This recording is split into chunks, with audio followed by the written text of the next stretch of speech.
আসসালামু আলাইকুম। ওয়ালাইকুম চাচা, সালাম। আপনার আম বাগানে তো আসলাম, আর বিশেষ করে এটা আমার খুব প্রাণের এলাকা, কারণ মান্দা থানা আমার নিজের, পাশাপাশি গ্রামে বাড়ি আমাদের। জি তো আমার ফেসবুক পেজের বন্ধুরা অনেকে নওগাঁ জেলার আম যে বিখ্যাত এই ভিডিওটা দেখার জন্য সবাই অনুরোধ করছে, যার কারণে আমি আপনার আম বাগানে আসলাম। জি আর আপনার আম বাগানটা আমার খুব পছন্দ হয়েছে। জি। তো আপনার আম বাগানের বয়স কতদিন? আমার আম বাগানের বয়স গত 3 বছর হবে। 3 বছর। 3 বছর। আর এবার কি এটা ফার্স্ট টাইম? না, এটা second time. Second time. Second time. ও, সেকেন্ড টাইম।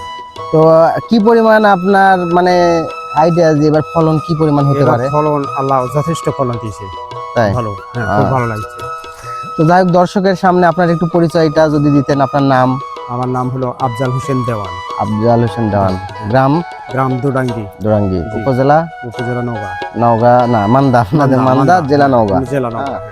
তো প্রিয় বন্ধুরা, আপনারা দেখলেন সর্বজমিন, আর এখন আমি আপনাদের পুরো বাগানটা দেখাবো। আর এই যে আমটা দেখতেছেন, এটা হলো আম্রপালি না চাচা? এটা আম্রপালি। আম্রপালি। আম্রপালি। দেখেন, আপনারা একটা গাছে খালি আমটা দেখলে আপনারা নিজে আশ্চর্য হয়ে যাবেন। যে মানে এত ছোট ছোট গাছ, এত পরিমাণ আম, পরিমাণ। অসম্ভব। আসলে রিজিকের মালিক তো আল্লাহ, তাই না? রিজিকের মালিক প্রচুর আম। হ্যাঁ, আল্লাহ পাক এমন ফলন দিয়েছে চাচাকে শেষ বয়সে। তো চাচার জন্য আপনারা দোয়া করবেন, আম বাগানের জন্য দোয়া করবেন। দোয়া করবেন। আমার চাচা, এটা হলো বাড়িভোগ নাকি? জি জি। বাড়িফোর। হ্যাঁ, এটাই হলো আম্রপালি। এটাও আম্রপালি। আর বাড়িফোর ওই সাইডে আছে। আসেন আপনাদের একটু বাড়িফোরের আমটা দেখাবো। এক বাগানে দুই জাতের আম রয়েছে। এক বাগানে দুই জাতের আম রয়েছে। আর বিশেষ করে আমরা গাছটা একটু খুঁজে নিতে একটু সময় লাগতেছে। চাচা নিয়ে যাচ্ছে। এই আমটাও অনেক সুস্বাদু। বাড়িফোর। বাড়িফোর এই যে দেখেন আপনারা, এই আমটাও অনেক সুস্বাদু। সুস্বাদু আম। তো আপনারা নওগাঁ জেলার যে বিখ্যাত আম, কেন মানে এত ফলনের জন্য তো বিখ্যাত হয়েছে, আমের জন্য বিখ্যাত হয়েছে। আর আমাদের নওগাঁ জেলার মাটি অনেক সুন্দর। আর এখানে মানুষ মানে দেখেন কত পরিমাণ ঘন গাছ লাগানা, তারপরেও ফলনের কোনো কমতি নাই। এক সময় চাপাই জেলা হলো বাংলাদেশের সবচাইতে বিখ্যাত মানে জেলা ছিল, আমের জন্য খুব বিখ্যাত ছিল চাপাই জেলা। তবে এখন আমাদের নওগাঁ জেলায় বিখ্যাত হওয়ার কারণ কেন? কারণ নওগাঁ জেলাতে ব্যাপক পরিমাণ বাগান করছে আমের, আর চাপাইতে আমের বাগানে ফলন কমে যাওয়ার কারণে একটা গাছ তো অনেক বয়স হয়ে গেছে।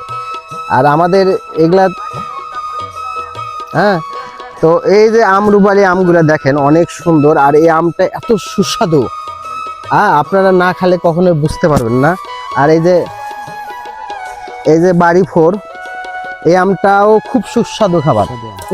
এছাড়াও আমাদের নওগাঁ জেলাতে আপনাদের কিরসা পাতের আম, ল্যাংড়া আম, বিভিন্ন জাতের আম রয়েছে।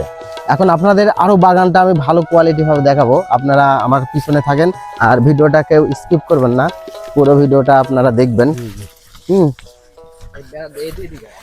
এদিকে চলো, পশ্চিম দিকে। এদিকে হ্যাঁ, প্রচুর আম আছে। তো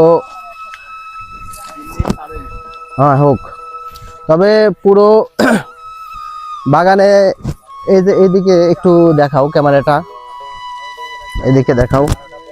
আমরা এখন বাইরে চলে আসবো। প্রচুর প্রচুর আম আছে। এদিকে প্রচুর আম। দেখেন আপনারা প্রিয় বন্ধুরা, আপনারা দেখেন, আম দেখলে আশ্চর্য হয়ে যাবেন, এত পরিমাণ আম ধরছে আল্লাহ। যদিও আমি প্রায় 9 বছর থেকে নিজ জেলার থেকে বাইরে থাকি, হয়তো বছরে 2-1 ছুটিতে যখন আসি তখন বিভিন্ন এলাকা পরিদর্শন করা হয় বন্ধু বান্ধবের মাধ্যমে, আত্মীয় স্বজনের বাড়ি যাওয়ার ক্ষেত্রে। ভিতর দিয়ে এদিক দিয়ে আমের ইয়েগুলো থাকে। তো যাই হোক, আপনাদের ভিডিওটা দেখাইলাম, আপনারা দেখতে চাইছিলেন। আপনারা আমার চাচার জন্য দোয়া করবেন সকলেই। চাচা অনেক অত্যন্ত একজন ভালো মনের মানুষ, মান্দার মানুষ। আমার বাড়ি চক্কানো, চাচার বাড়ি ডুরাঙ্গি পাশাপাশি। হ্যাঁ, তো দেখি আমার, তো যাই হোক, আপনারা ভিডিওর সাথে থাকার জন্য আপনাদের অসংখ্য ধন্যবাদ। আর চাচা বিদায় বেলা কিছু কথা বলেন দর্শকের উদ্দেশ্যে। বাবা, আমি সাধারণ ব্যস্ত মানুষ, এই বাগানটা খুব পরিশ্রম করে করছি, আল্লাহ আমাকে করাইছে। আপনারা দোয়া করবেন আমি যেন আরো ভালোভাবে এই বাগানটা যত্ন রাখতে পারি। এবং আম চাষ ভালোভাবে করতে পারি। হুম। আসসালামু আলাইকুম। তো যাই হোক প্রিয় দর্শক, আজকের মনে এখানে বিদায় নিচ্ছি, আর সামনে আরো নিত্য নতুন ভিডিও নিয়ে আপনাদের সামনে আমি হাজির হব। আর আপনাদের অসংখ্য অসংখ্য ধন্যবাদ। সকলে ভালো থাকবেন। আসসালামু আলাইকুম।